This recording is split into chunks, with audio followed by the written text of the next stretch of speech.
Jadi, apakah Anda adalah orang tua yang masih bertahan menyekolahkan anaknya di sekolah formal di masa pandemi ini? Beberapa orang tua ada yang sudah memilih homeschooling, tapi banyak juga yang mereka itu masih bertahan dengan sekolah formal, masih setia dan bertahan dengan sekolah formal. Nah, kebetulan kita ya sudah 1 tahun terakhir ini menjalani proses pembelajaran secara daring. Nah, gimana nih rasanya? Bagi para orang tua yang ingin berkeluh kesah atau ingin curhat tentang pengalamannya selama menjalankan proses pembelajaran secara daring ini, bisa sharing di kolom komentar, nanti akan saya baca satu persatu kalau saya nggak tidur ya. Oke, saya beberapa waktu yang lalu saya sempat sharing sama teman-teman kuliah saya. Kebetulan kan memang jurusannya adalah pendidikan ya. Dan sebagian besar teman-teman saya itu saat ini berprofesi sebagai guru. Dan saya tanya tuh sama mereka, gimana tuh pengalaman atau kendala yang kalian alami atau tantangan yang kalian alami selama proses daring selama 1 tahun ini. Nah, kemudian mereka banyak yang berkeluh kesah tuh di situ. Makanya saya buatkan video di sini khusus untuk Anda, para orang tua, para murid maupun para guru yang mengalami banyak tantangan selama proses daring ini. Dan dari sharing yang saya lakukan sama teman-teman saya itu, saya merangkum ada beberapa poin yang menjadi kendala utama dari proses pembelajaran daring ini. Nah, yang pertama itu adalah soal keuangan. Jadi ini adalah untuk sekolah swasta ya. Jadi teman saya yang ngajar di sekolah swasta itu ternyata banyak yang mengeluh, orang tuanya minta tolong sama sekolahnya supaya biayanya itu diperingan, bisa itu bayar setengah harga atau digratisin sekalian gitu, karena para orang tua ini merasa bahwa guru tidak ada effort untuk mendidik anaknya.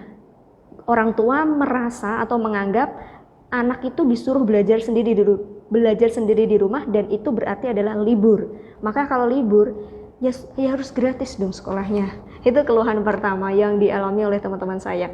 Kemudian keluhan yang kedua atau tantangan yang kedua yang dialami selama perdaringan ini ya, itu anak-anak tidak mengerjakan tugas online. Nah, saya dapat banyak laporan nih kalau anak-anak itu tidak peduli dengan tugas mereka. Jadi mereka itu hanya absen saja. Setelah itu ketika diminta untuk mengumpulkan tugas, hening, gak ada suara. Jadi tugas-tugas online itu banyak yang tidak mengerjakan bahkan sejak 1 semester yang lalu, dan itu luar biasa ya. Jadi terjadi banyak kemunduran gitu. Dan ini menyedihkan sekali, tingkat kemalasan anak-anak, tingkat kedisiplinan mereka semakin parah, semakin menurun selama proses daring ini berjalan begitu. Dan kemudian kendala yang ketiga adalah wali murid tidak memiliki HP Android. Oke, saya lupa tadi menjelaskan di awal video ini bahwa kendala atau tantangan yang saya share di sini itu adalah kendala atau tantangan yang dihadapi oleh orang tua, guru maupun murid di pedesaan. Jadi memang kendala ini banyak terjadi di pedesaan. Kalau di perkotaan mungkin tidak banyak terjadi kendala seperti ini ya. Karena ya wawasan orang tuanya lebih terbuka, pendidikannya lebih baik, artinya mereka lebih bisa mengontrol emosi dan memahami situasi dan kondisi.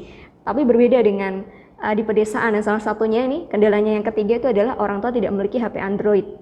Nah, jadi anak-anak karena orang tuanya tidak memiliki HP Android, maka mereka ini belajarnya dengan cara numpang ke teman-temannya yang punya HP Android.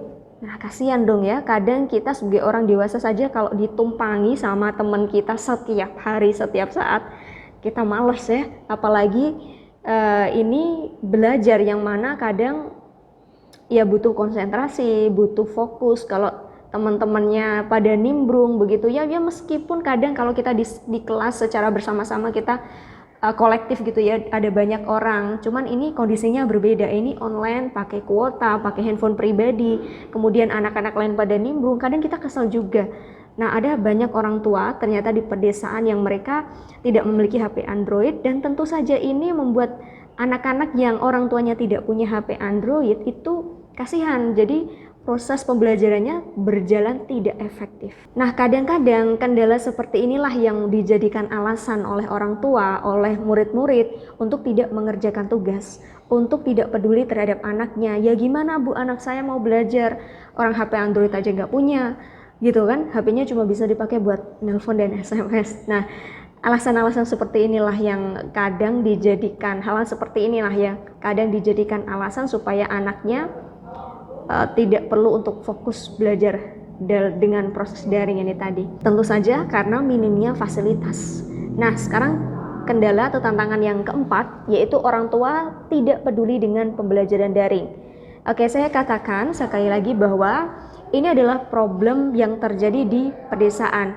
Jadi, mohon maaf, itu banyak sekali teman-teman saya yang mengajar di pedesaan dan mereka mengatakan bahwa orang tua ini tidak peduli dengan kemajuan anak-anaknya. Banyak di antara orang tuanya itu pendidikan akhirnya itu adalah SD, SMP, paling mentok itu SMA, dan masih banyak ternyata yang pendidikan akhirnya itu SD dan juga SMP. Maka gimana orang tua mau peduli apabila kebutuhan sehari-harinya sendiri itu mereka masih terkatung-katung begitu. Jadi para orang tua ini tadi itu bukannya mereka tidak peduli dengan pendidikan anaknya ya, mereka tahunya adalah saya menyekolahkan anak saya mendaftarkan anak saya ke sekolah, maka itu adalah urusan sekolah untuk membuat anak saya jadi pintar dan setelah lulus nanti mudah dapat kerja gitu. Jadi bagaimana cara pembelajarannya, sistemnya seperti apa, I don't care. Mereka nggak peduli, karena mereka sehari-hari itu adalah fokus pada pekerjaannya. Gimana caranya supaya saya bisa dapat uang buat makan besok, begitu teman-teman. Jadi kasihan sekali orang-orang yang masih di anak-anak kita ini yang masih tinggal di pedesaan.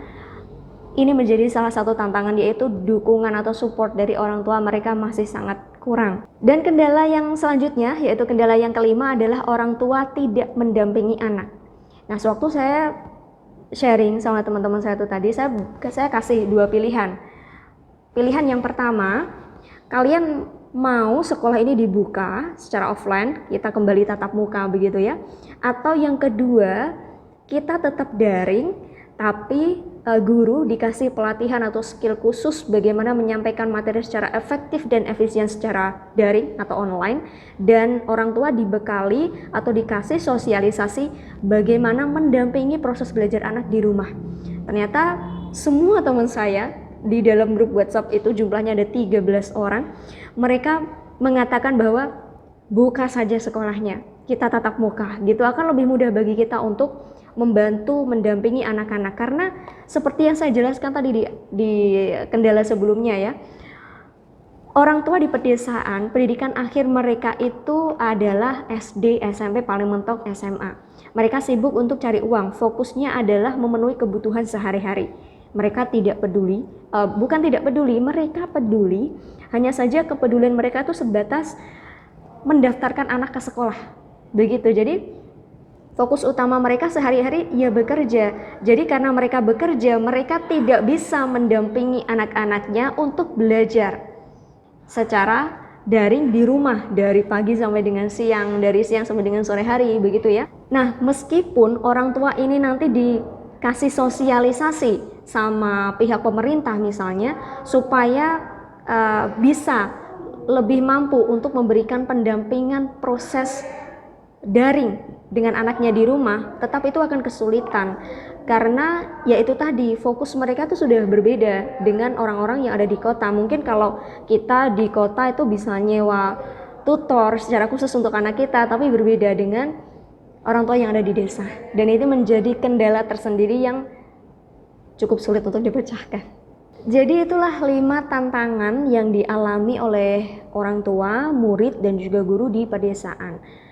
Dan seperti apa yang dikatakan teman-teman saya juga sangat menyarankan untuk, bukan sangat menyarankan, saya prefer untuk sekolah secara tatap muka.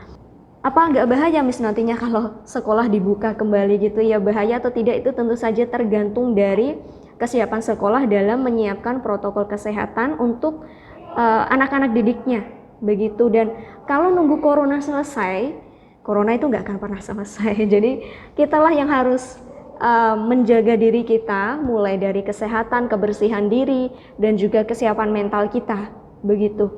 Jadi ya, teman-teman sendiri pendapatnya bagaimana? Bisa sharing di kolom komentar.